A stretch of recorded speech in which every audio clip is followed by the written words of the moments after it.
Keď bol svet ešte tichý a prach mal meno, Boh tvaroval človeka z hliny a dychu jeho. Pozrel mu do očí, zbadal v nich žiar a zlakol sa túžby, čo vie rásť ako jar. Tak vzal to najvyššie, krehké tajomstvo, čo robí z Boha Boha a z človeka človečenstvo.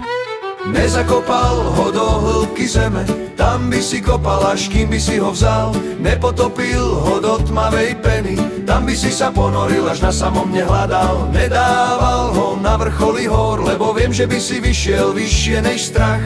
Ja som ho schoval do teba, tam, kde nehľadáš.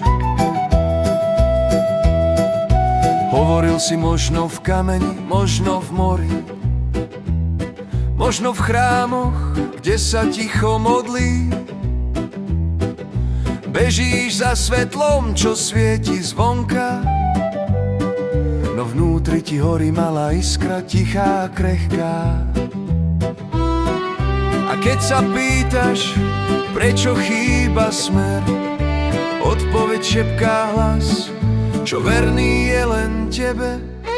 Nezakopal ho do hĺbky zeme, tam by si kopal, až kým by si ho vzal. Nepotopil ho do tmavej peny, tam by si sa ponoril, až na samom nehľadal. Nedával ho na vrcholy hor, lebo viem, že by si vyšiel vyššie než strach.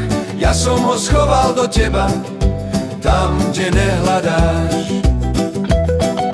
Hľadáš v očiach cudzích, v mestách, v menách, v moci, v pravde, v zlomených sľuboch a stenách.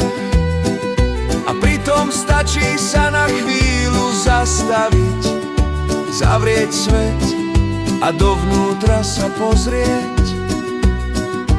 Nie je v zlate, nie je v slovách, nie je v bojoch, čo chceš vyhrať. Je v tichu medzi dvoma dýchmi, v mieste, kde sa bojíš stáť. Ja som ho schoval do teba, nie aby si ho nenašiel, ale aby si sa prestal pýtať vonku a konečne sa stretol sám so sebou.